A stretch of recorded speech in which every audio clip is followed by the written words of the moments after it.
and they're dealing with what's happening in the moment rather than the existential questions of, I guess we're not alone in the universe, you know? Because as a teenager, you live in the moment. Hi, I'm Benjamin Hunting, the creator, co-creator, and writer of ModelUN.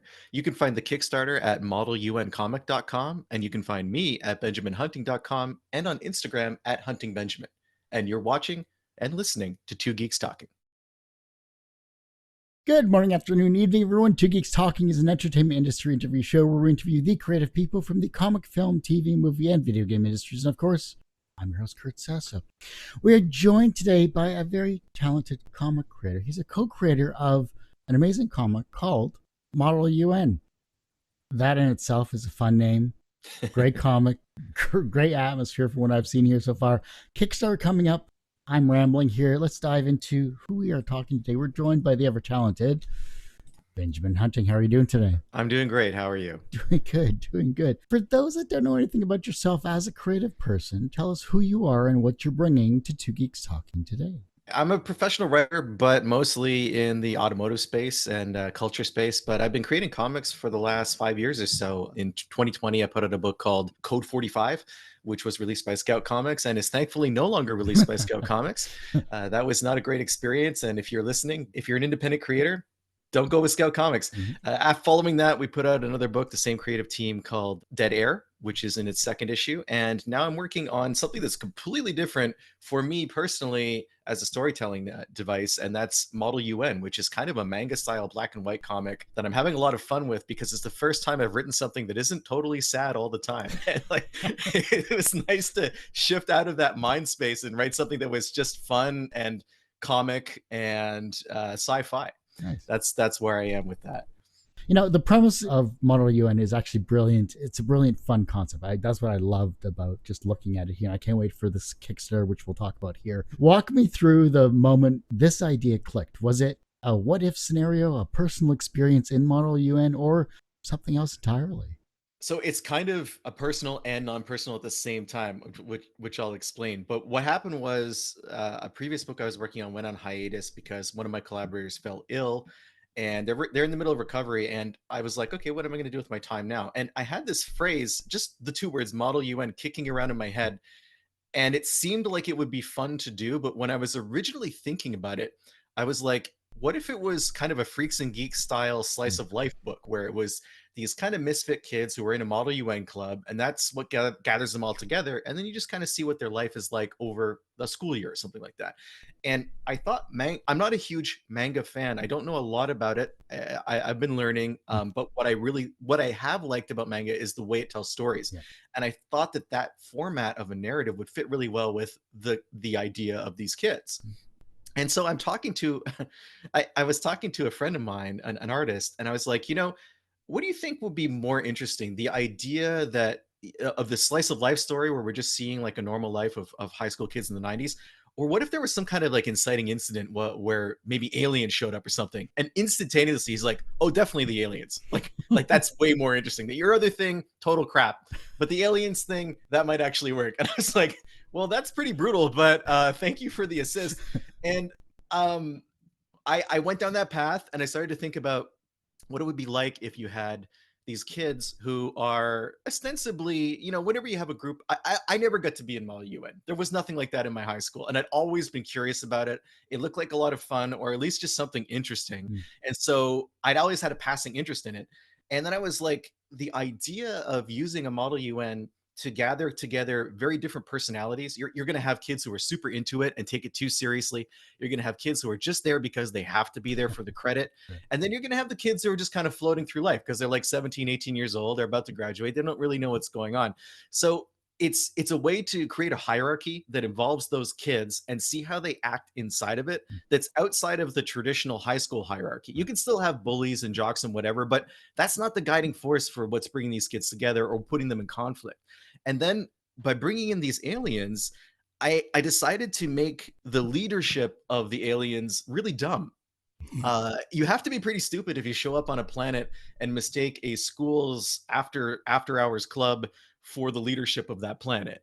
And I wanted to make the leaders so obstinate and stubborn that they refused to believe anything other than their initial analysis, despite the crew being like, hey, maybe this isn't the actual UN, and maybe the UN that's contacting us frantically are the actual UN. And you end up with this second hierarchy where you can explore how power and nepo babies and people who don't earn their positions end up in authority, and they become these immovable objects when faced with reason. Like there's just you can't get past them. So it was these two different hierarchies, the school hierarchy we've all seen before with the Model UN twist, and then the alien hierarchy kind of lets us explore how power exists in the world. And I wanted to do all of that in a funny way. So that's the long-winded version of where this story came from.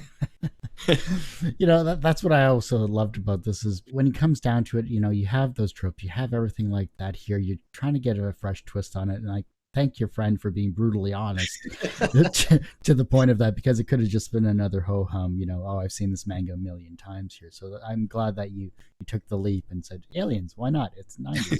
You gotta do it. In the early stages, what did you identify as the single biggest point of failure for this concept? Single biggest point of failure. That's a really interesting question. I hadn't considered that before. I can tell you that when I was putting it together, I had scenes in the original book where there was an explanation as to why the aliens had specifically chosen this school. And I had like 5 or 6 pages devoted to why that had happened. And I was super proud of it. I was like, oh, this is so neat. And it wraps everything up. And of course, everyone would be interested in it. And my editor was like, this needs to go. And I'm like, what are you talking about? Like, it's such an elegant way to solve this problem. And he's like, no one's interested in this problem. He's like, the only thing that matters is the aliens are there. It doesn't matter why they're there. These kids aren't going to do this forensic work to determine why they're suddenly have the fate of the earth in their hands. They're just going to be dealing with the fact that they had the fate of the earth in their hands. And he was right. Like I had this whole section of the book where all the action stopped and we get this like 5 pages of exposition that didn't need to be there. And it was this perfect example of why an outside perspective is so important when you're writing a book, and just having someone who can be like, I was with your story until you did this, and then all the energy just left, and you think it's cool, but no one else is going to think that. And I think as a point of failure, that was a blind spot for me. Like I thought that everyone needed to know everything and that they needed to have everything explained. And that in reality, I think interesting stories are interesting because your brain is trying to figure things out, not because you're being spoon-fed what's happening, So I think that I guess I'd go with that. It's also interesting that you're so invested in your creativity. You're so invested in the story and the characters and everything like that, that you, even if you shop it around, even if you get beta readers or whatever to go through it, you need that outside perspective. That isn't just to say, yeah, this is awesome, this is great. Oh yeah, I completely read all 54 pages. Yeah. You need people who aren't your friends. Right. You need people who are looking at it because you're paying them to look at it and it's their job, and they've looked at 100 other ones just like yours or slightly different than yours or whatever, and they have this framework they can approach it from. And what was cool was in that, as a part of that process, the editor was like pointing out on all these other pages, look, this is explanation enough. You already have all of these hooks in here where people will understand why the aliens are here. That's all you need. You don't need to go into the long-winded Encyclopedia Britannica version of it. So, and it was a good save in another way, because I set a challenge for myself. I've never done manga before or anything manga like. I'm not even gonna. I say this is a manga, but I feel weird saying that because I'm not an expert, and I'm sure someone's gonna read my book and be like, "This isn't manga," and throw it in the air and like walk away in disgust. But I set the challenge to try and tell the story in like 100 to 120 pages, because I wanted to be economical in the narrative and have it move quickly and be interesting. I don't trust myself to do like a really long extended version of the story. I don't know how great that would be. So that was, I find sometimes restrictions can breed interesting storytelling because you have to work within a framework that you've imposed on yourself. So that was, by having this section removed, it gave me more room to do other stuff that people will actually like. So, but that also goes to show that you're invested in your creativity. That also shows that you wanted to do a tight story, which, to be perfectly honest, I think some films and TV series could learn from that method of tight editing, like what I do with my show too. I just watched the last Mission Impossible movie, and perfect example of something that could have been, it's 6 hours of film. If you include the first part, it could have been 2.5 hours, and I don't know whether it's streaming style television, high culture television that's leaking into cinema, where people feel the need to explore every single aspect of the story instead of just keeping a narrative moving, or giving characters backstories that they don't need, Mhm. or whatever it is that's padding things out. But I completely agree that there's this huge trend for movies to try to do things that television typically does, and that's unfortunate. I think you also see it on television. You see the reverse, right? You see an 8-part series that could have been a 3-part series, or maybe an hour-and-a-half movie. Yeah. When it comes to streaming, when it comes to the conscious, when it comes to attention spans, it's very hard to stick with a piece of medium and consume it, which is why I love comics like ModelUN, because you have a tight story, you have a great batch of characters, and you're invested in it from page one on. So it's good to show that you're keeping your own comic in just in one piece, and if you decide to expand upon it, you probably can, and we'll talk about that in a little bit for sure. But it's amazing the creativity of every guest that I have on the show. Everyone is just focused on, what do I want to make that people will enjoy. A lot of when I'm writing, it's strange because my primary audience is me. Like I'm writing something that I think will be interesting, and then the next stage for me is anyone else going to connect with this? Like, am I so far up my own whatever that no one is going to understand this reference? No one is going to find this weird, intricate thing that I'm exploring interesting. I don't mean it to sound egotistical when I say I'm writing for myself, because I think that you have to be really interested in your story in order for other people to be interested. If you're just dashing something off and it's, genre of the week or whatever, because people like this style of work, if there's nothing of you inside of it, then I find it can be very hollow to read and hard to connect with. But if I read something that someone was clearly passionate about, even if I'm not passionate about it, I can connect with their passion, even if I don't connect with the subject matter. Mm. And so I try to find that passion in myself when I'm creating something. And then the next stage is like, well, this is passionate, but is it obtuse? And then I gotta make it readable for other people, or at least understandable. And what was interesting with this book is I'm working with an artist named I.E. Santiana Hernandez for the first time, and he's younger than I am by a fair margin. I'd say about 15 years. And so I was a teenager in the 90s. I've got these cultural references. I know what hairstyles look like and how people talked and how they dressed. Although, since we're in school uniforms, that's a little bit easier. I had to talk him through that. And I had to interrogate myself to be able to explain to him how things worked. I couldn't just assume, oh, he knows what bands were popular. He knows that you couldn't wear a mohawk to a private school. Turns out he didn't. So we had to do some corrections on some of the early art when we're working on layout. And it was fun because it also, by having an outside perspective like that from him as an artist, I have to look at things for a second or a third time and be like, what kind of weird assumptions am I making here that are going to trip up the reader? That's the other thing here is it's 30 some odd years ago, the 90s. Please don't say that. I know, trust me. I'm 100% with you on this one. Yeah, I went to high school in the early 90s. That's a lifetime ago, quite literally. That's the 60s when we were in the 90s. Yes, yeah. Everything's cyclical, man. Everything's cyclical. The fact that you're dealing with a younger artist, the fact that you had to talk him through, as you just mentioned, the styles of the 90s there. What was a piece of artwork you got back that just was completely different from the script that blew you away? That blew me away. It's a bit of a spoiler, so I'm gonna have to talk around it. IE had some incredible ideas about how the aliens should present themselves that I had not considered whatsoever. He came up with a way for the aliens to present themselves to humans in a certain way, and then when they were on their own ship, they were presenting themselves a different way. And it added so much to the story. It was just a suggestion that he had made, and he had done some early art on it, and we were able to push past it and create something out of it that really helped the narrative along. And I don't know if I would have come to that by myself. That was really impressive. I was really grateful for him in helping create that aspect of the story. Let's dive into the characters here as well, because this particular manga seems that it's a play on the universal teenage feelings of being an imposter. How much faking it until you make it is drawn from your own life or observation? When I was a teenager, I was ridiculously overconfident, and it got me into all kinds of trouble because I did not know anything about the world, and I thought I did. And I went to a private school like the one in the book. It was based on, I wasn't a boarding student, but it was based on the British boarding school model because I'd been expelled from the only public high school in my area. There are not a lot of English schools in Quebec, so especially in a rural area where I grew up.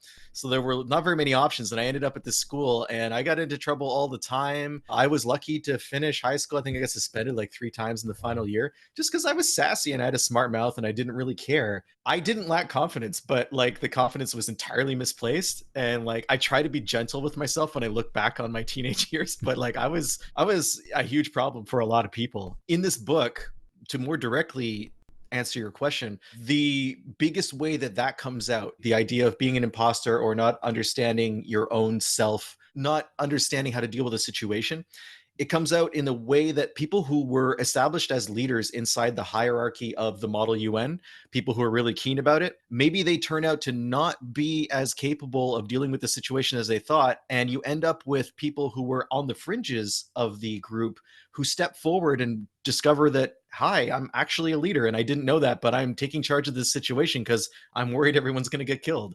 And that was a fun dynamic to work with, where you have people who learn things about themselves because of what's going on around them. As a storyteller, it's fun to do that because you're not telling people who the character is, you're showing people who the character is. And both the reader and the character are discovering that in the same moment. That whole "take me to your leader" takes on a whole new avenue when it comes to Yeah. world-ending cataclysms. I mean, I don't know how you would react if aliens just showed up. As a teenager, I have no idea what I would do. Yeah. Like, I was so X-Files pilled in that Oh part of yeah. my life. Like, I would have been alternating between pure terror and just utter fascination, but that might have resulted in me being frozen to the ground like a statue. I have no idea, you know? Even today, I would probably be completely terrified. With these kids, one thing that I wanted to do with the story was I'm not interrogating too much about how they react, in the sense that they're not like, oh wow, aliens exist, you know, like that's not part of it. It's like, well, aliens are here Mm. and they're dealing with what's happening in the moment rather than the existential questions of, I guess we're not alone in the universe, you know. Because as a teenager, you live in the moment. You're not necessarily thinking about the future in the same way that an adult does. You have an abstract idea of the future, like one day I have to get a full-time job, one day I might go to college, whatever. But your emotions especially anchor you to the present. In a way, even though they're completely unprepared for what's happening to them, they're maybe the best prepared for dealing with this crisis as it occurs. I'm not advocating for the United Nations to create like a teenage response squad for alien encounters, but maybe we should think about it. I mean, it's worked for Star Trek and sci-fi. I mean, why can't it work for So real many life? times. You're also using intergalactic diplomacy as a metaphor for high school social dynamics. What are the most surprising parallels you've discovered between UN parliamentary procedure and navigating cliques, crushes, and final exams?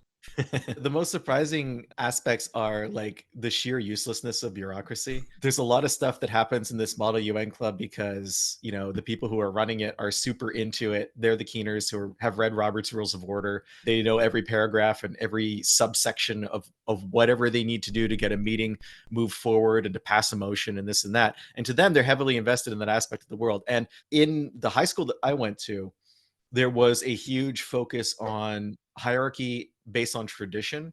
And tradition is just something that people have done because they've always done it. And perhaps at one point, in a tribal perspective, it served humanity because it kept people from eating things that were poison or kept them from playing with animals that had spiky teeth. In a modern context, tradition can seem completely bizarre and arbitrary. That aspect of the experience, and you contrast it against how the aliens are acting, where they have their own problems with this leadership, where they have no real mechanism to deal with the fact that perhaps the leader is detached from the reality of the situation. That was something that let me highlight what I didn't like about my own high school experience. I think when you establish a structure and a hierarchy, especially with children, you can lose humanity. I kind of wanted to underscore that aspect.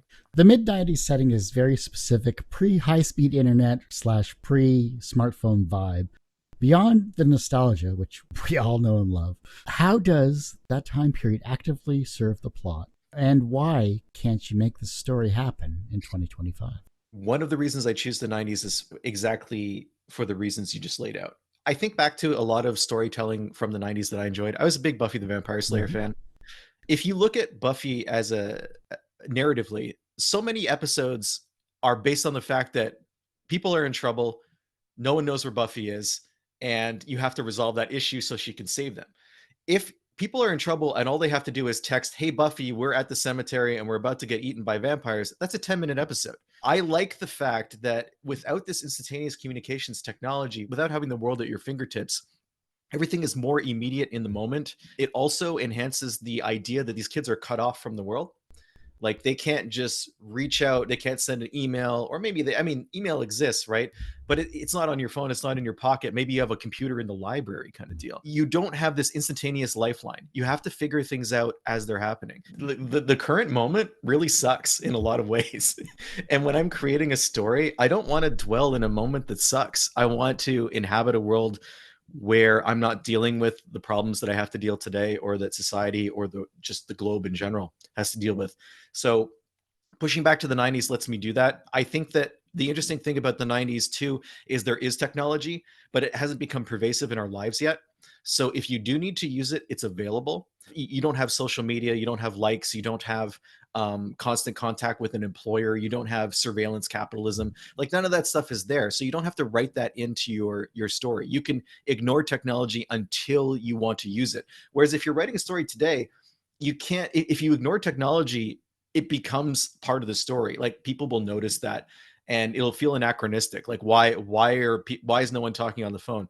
It's almost like when you give characters strange dialects to use and they're using a whole bunch of slang that no one actually uses in real life. And you're watching, like this is a movie called Things to Do in Denver When You're Dead, where essentially it's like it was a modern gangster movie, like late 90s, early 2000s. I can't remember exactly when, but the writer gave everyone this super specific slang in this gangster world. And you watch it today or even then, and you're completely taken out of the story because it makes no sense. Like you need a lexicon to get through the story. And it's a huge failing of the film. And I feel like if you were to do a modern story where you ignore technology, it would be the same thing.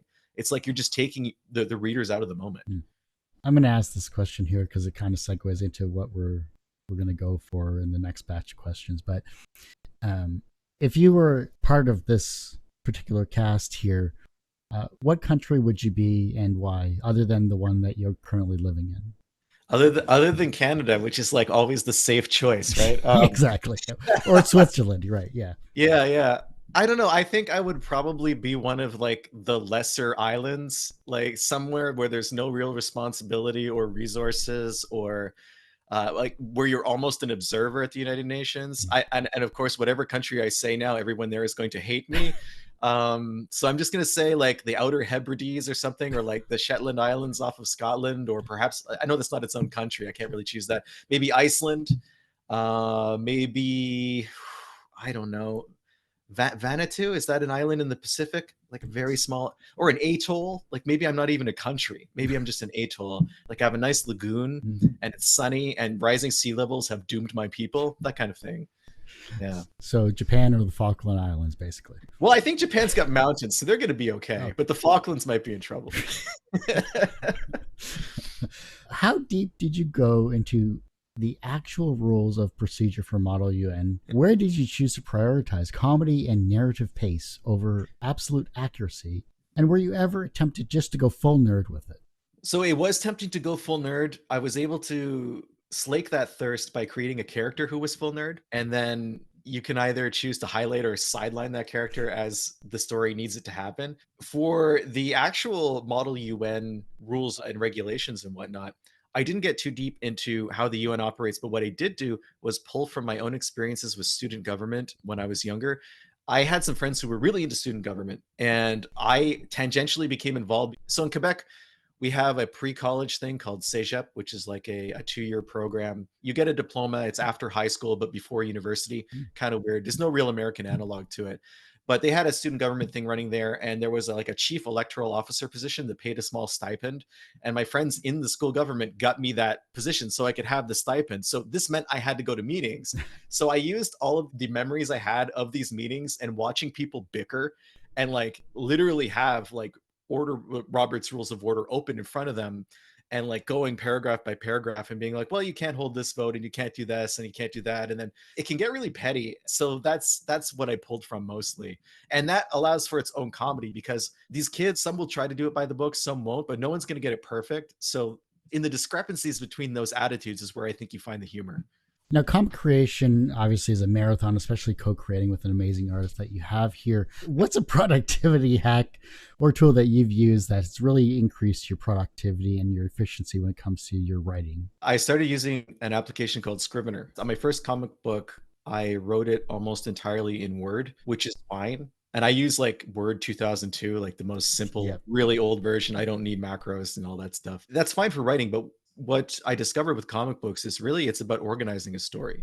And what I liked about Scrivener is the writing tool is fine and it has some scripting stuff in it that makes it easier for like instead of having to indent and do all your dialogue and whatnot, it formats that for you. But the real weapon that it provides is you have multiple window panes where you can move. It's almost like having a whiteboard or a noteboard where you can move pages around. You can visualize the flow of your story. I was able to write a page and then on the side have a bunch of notes about the page. I could cut things from the page and still attach them to the page on the side in case I wanted to use them later. So it was a way to map out a narrative in a way that Word just didn't let me do. It has been vital for getting stuff done. It's really an incredible way to organize my thoughts about a story specifically and to marry those thoughts to an outline that makes sense and not get lost. Like I'm not scrolling up and down a 55-page document trying to find the last time I referenced something. I can just click on page 25 and be like, okay, page 25 should be page 26 now. And it's that easy. And the other cool thing, and this is super comic specific, is I can set up the panel to view everything as like odd, even, odd, even. Mhm. So I see all of my page breaks. And you can't do that in Word. Like you can't do that effectively. That was a huge deal for me. And I realized that there's like 1,000 people listening to this who have used Scrivener for 15 years or Yeah. something. And they're like, wow, you're discovering Scrivener now? We're going to show you the wheel next, and it's really going to blow your mind. Don't tell him about fire. He's not ready for that yet. If a reader could take away one feeling or one piece of applied knowledge from Velma's story, what would you want it to be? Other people don't define who you are. When we're teenagers, especially, there are so many things influencing us, and many of those things are external. And it can be not tempting, but there can be a huge amount of pressure to go with the flow because it's what everyone around you is doing, or it's because what people in authority are doing, or it's because what people you respect are doing. And when that happens, you can lose your sense of self and you can start using externalities to define who you are. And that can make things really confusing because even if you don't consciously know who you are, subconsciously you have a self. And when that comes into conflict with how you act in the world, it's not great. And you don't have a ton of tools to deal with that as a teenager. Yeah, that's what I would say. It's like things that you're feeling inside of you and the way that you feel about yourself, it's valid and it's real. And if it's in conflict with your situation, that doesn't make it any less valid. We have to talk about the Kickstarter campaign, obviously, because that is currently ongoing here. Talk to us about this Kickstarter. This isn't your first one, obviously. It is a marathon, not a sprint, etc. All those wonderful cliches that we use for crowdfunding these days. What are you excited about this particular Kickstarter campaign? Where can we find it? And what are some of the products that we can expect to be enthralled by? So it can be found at modeluncomic.com. That URL will take you to the Kickstarter. And on Kickstarter, if you're already there, just type in ModelUN. I'm pretty sure I'm the only one with that title on Kickstarter so far. So you should find the campaign that way. I don't know if excited is the word I would use, more than nervous, because for the very first time, this is my 6th or 7th campaign, but this is the first one I've ever done where it's completely digital. And the reason for that is tariffs. I'm in Canada and I cannot reliably predict what it will cost to send a book across the border anymore to the United States. The situation is so fluid and changes week to week. When you're printing a book, you need to have a certain amount of cost certainty locked in because you tell a printer, okay, go, and then they give you a date when your book will be ready. And it could be a month, could be 2 months, could be a week. At that point, you're frozen in. And if suddenly there's a duty to be paid at the border or a tariff that increases the cost substantially, that can be just a nightmare for everyone. 80% of the readership in the past for me and the co-creators I've worked with has been in the United States. And I wasn't about to make anybody pay a huge amount when they picked up their package at the post office that they were not expecting. So this is my first digital only tariff oriented campaign where I send a digital file and they paid what they paid. I'm not a fan of campaigns where like the shipping is calculated after you've Yeah. made your pledge. And to me, like with tariffs, it's an extreme version of that. And it's completely out of anyone's hands. I had thought, okay, maybe things will calm down in the fall. Maybe there'll be a treaty, maybe something between Canada and the US. It hasn't happened. On the flip side of that, the European Union has also instituted a ton of new rules about product safety, Mm. where you have to have a representative who lives in the EU and is willing to vouch for your product, and so you can get the CE mark or the application mark to actually have something cross its borders in a package. And it applies even to books. Like, it sounds weird, but books have to be certified as safe. And there was a lot of weird questions about whether that included content Mm. when it first went up. I believe it started in January of this year. And I've been working with some other Canadian creators to figure out the best way to, find a representative and smooth out the process. But that's still ongoing. So I was trapped in this weird world where I could only ship books to Canada, which is fine, but it's not enough for me to fund a full Kickstarter. Sure. So going digital, it completely rebooted everything for me in terms of rewards. I couldn't really use the same framework that I'd had for past Kickstarters. We've had amazing success in crowdfunding, and I'm super grateful to everyone who has helped make that happen. I think crowdfunding is an incredible tool for independent creators, and I have no idea what I would be doing if it didn't exist. But I can't send original art this time. I can't send cool art prints. We were even doing, like, we had buttons, 3D printed stuff. We had folded paper toys on some of our campaigns, because I was thankful to be working with a co-creator, Angela Hodge, who's a product designer professionally. That's what she does for a living. So she was able to look at a campaign and be like, oh, I can make this, this, and this out of it. And it was an interesting way to look at things. But with digital, where I'm going is, obviously you're going to be able to get the story, of course, in a PDF. I'm also putting together a package where you get the script and the layout. And I've done that in the past, but this time I'm going a step further, where I'm going to be including parts of the script that didn't make it Mm. into the book as kind of a deleted scenes feature, but also layout pages that were not chosen. So when I was working with IE, he often provided 2 or 3 different versions of a page, and he wanted me to choose what I thought was best. And often it was just a starting point for conversation, and we would come to a conclusion that combined elements from different pages. But I still have those original layout pages. And I think it's interesting for some people to see how you arrive at what makes it to the final page and why you make those decisions and choices. And so I'm going to include something where I walk people through the decision process in that area. And of course, some sketches and whatnot that were not included in the book for whatever reason, or ways we didn't go with characters. And then we're going to have a couple of tiers where you can access my previous work. So Code 45 and 2 issues of Dead Air will be available. My PR partner, Jeff Haas, has graciously provided a bundle of independent comic books that we're also going to be offering as a separate tier. So if you want to get in on well more than a dozen different creators to see what they have to offer and maybe get a taste for that, and then go check out more of their work, that's going to be available as well. Wonderful. All right, let's dive into some introspective questions, Okay.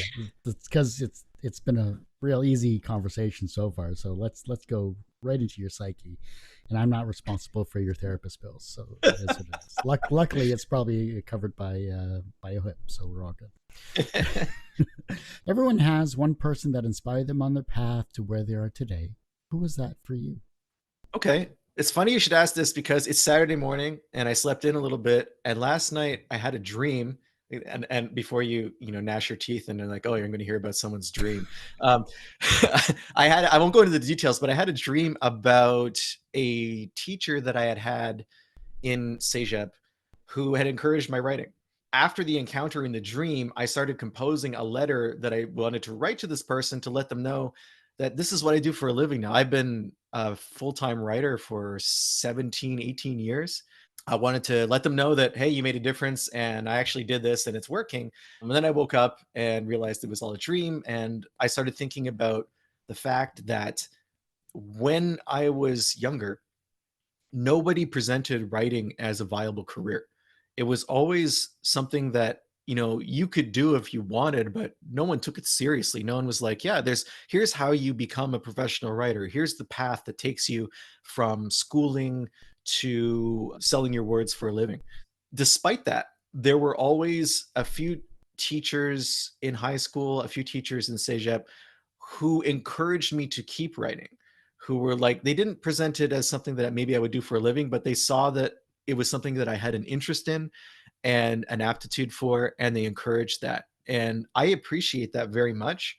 I try to be that person for anyone who tells me they want to be a writer. I'm like, yeah, go for it. Do it. Just start doing it. Like this, there's no need to gatekeep that kind of thing.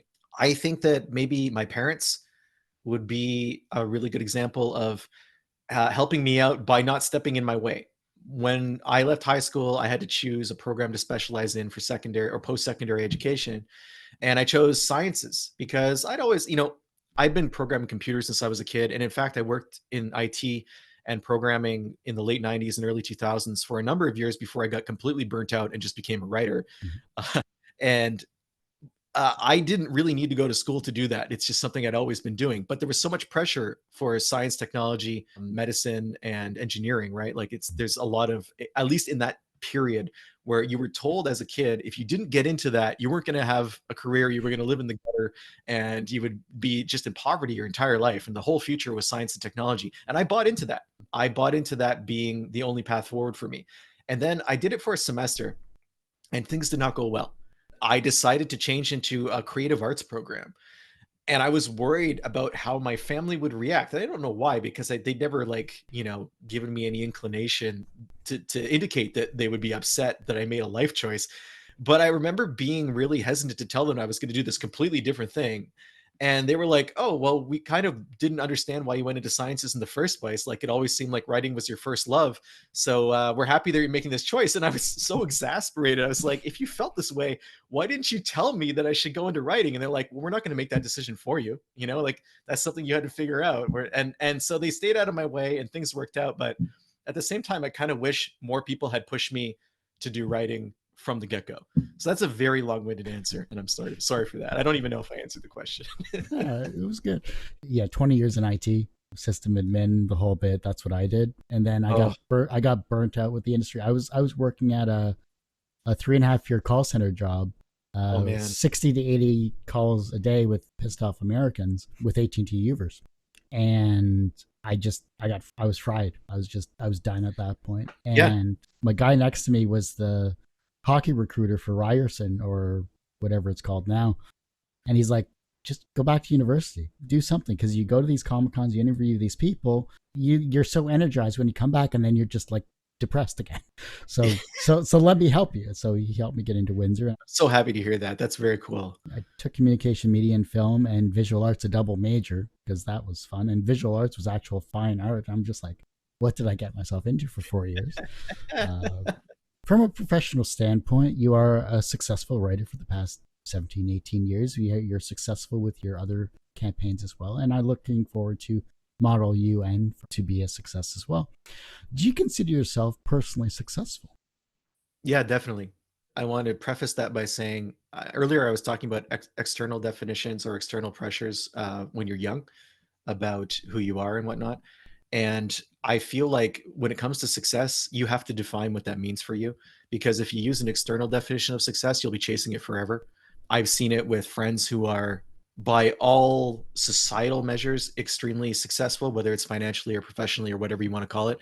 And yet they're not happy, and they're constantly in motion, and they're constantly striving for something new and something to push to whatever the next level they perceive is. And I viewed that as a cautionary tale. For me, success means living life on my own terms, engaging with, and this is going to sound crazy, but engaging with the capitalism that surrounds us in a way that is least damaging to me and that fits into my own values and lifestyle. I've made a lot of decisions. Part of why I chose to become a freelance writer from the beginning was because I didn't want to have a job. I haven't had a job in maybe 20 years. I was in consulting in IT before I became a freelance writer. I'm pretty much unemployable at this point in my life. Like I can't engage with traditional employment. So much of how I live has been designed to make me feel comfortable in the world. And I feel like I've finally achieved that over the last few years, even though the world itself has let me down in a lot of ways, just in general. I'm trying to be in it in a way that's healthy for me. And that feels like success to me. Just the fact that I wake up in the morning, I create a whole bunch of words, I put them out in the world, and so many people read them.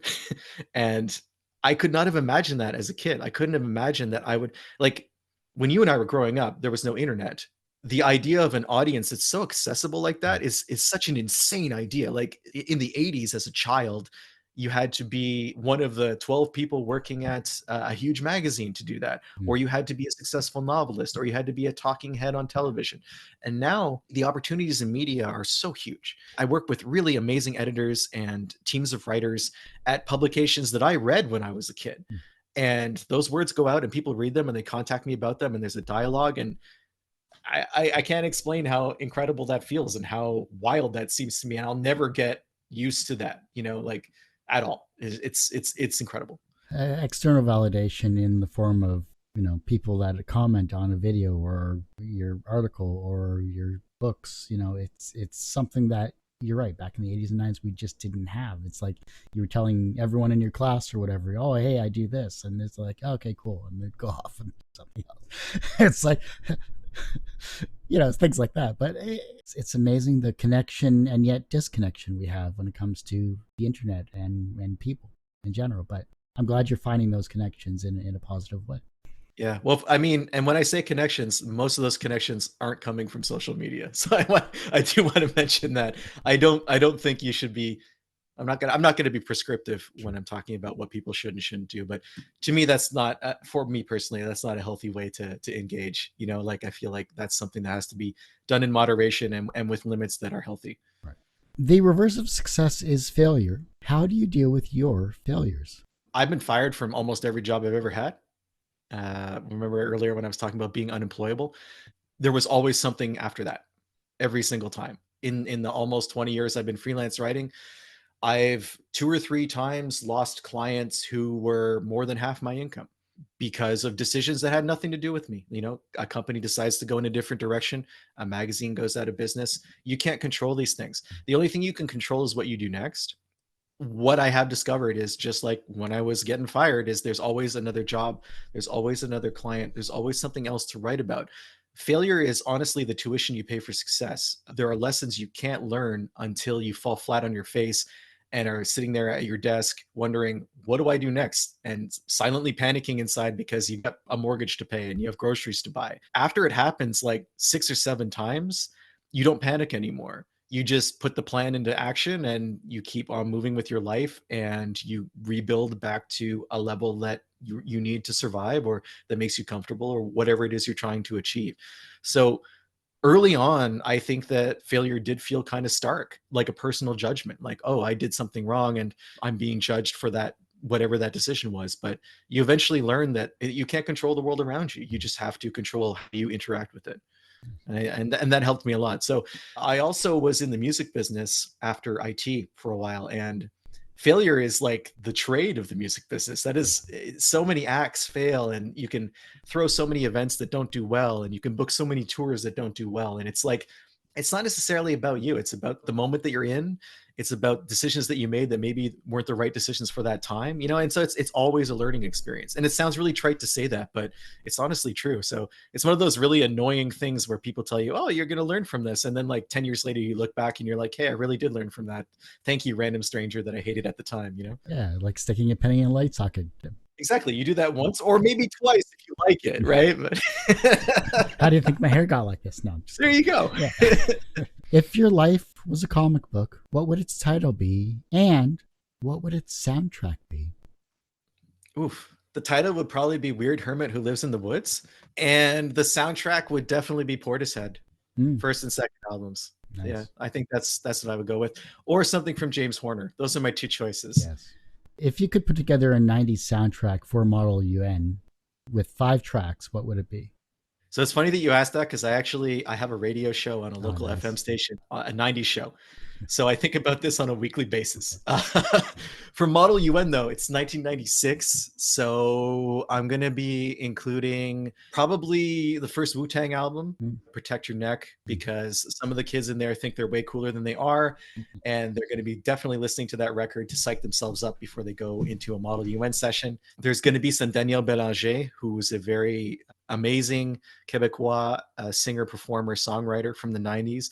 So something like C'est te plaire or La Folie en Quatre or something like that. I got 3 more tracks to go through. Portishead. Actually, no, I'm going to go second album. I'm going to go with Humming, which I think is a pretty awesome track to kick off any kind of psych up session, or and then feel really sad about it. Like it gets you going and then you're just super depressed. I was really into Nirvana in that period of my life. I was in a bunch of garage bands. We played a lot of Nirvana. So I would go with Aneurysm by Nirvana, the live version that they played, not the single version. So like something off like Live at the Paramount. Yep. Man, I got one more song. Okay, PJ Harvey, Rid of Me from the 4-track demos. There you go. 5 tracks to break off a ModelUN reading session there. Feel weird while you're listening. Well, Benjamin, I do hate to say, but that ends this particular episode of Two Geeks Talking. I do want to thank you so much for coming on the show.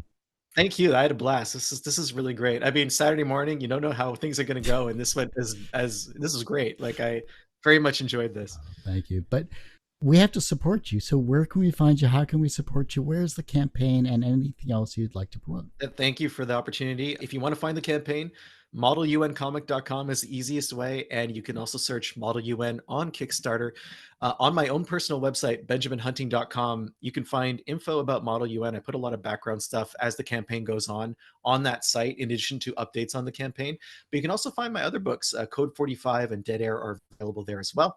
And finally, you can find me on Instagram. It's the social media I like the most because no one's really mean to me there. It's like everyone's just sharing positive photos most of the time, or weird memes, and I enjoy that. So I'm at Hunting Benjamin on Instagram. So those are 3 ways that are the easiest ways to find me. And if you want to listen to 90s music, I have a show Wednesday nights at 9 p.m. Eastern and Saturday nights at 10 p.m. Eastern on CIDI 99.1 FM in the Eastern Townships. Chances are you're outside the broadcast range, but it is broadcast online, CIDI991.com. You can find their little player and you can listen to me play music mostly from the 90s on Wednesdays and Saturdays. That's awesome. I love it. Well, like I said, that ends this particular episode of Two Geeks Talking. You can, of course, find this interview and 1,200 plus others on our YouTube channel, youtube.com/TGT Media. Of course, the podcast is found on all of your favorite podcast platforms, whatever that may be. Just search Two Geeks Talking. That's TWO, not the number 2, for the love of God. Please just search TWO Geeks Talking. And social media wise, you can find me everywhere at Kurt Sasso or at Two Geeks Talking. Other than that, I want to thank you again for coming on the show. And as I say every week, everyone has a story to tell. It's up to me to help bring that out. Thanks for listening and watching on Two Geeks Talking.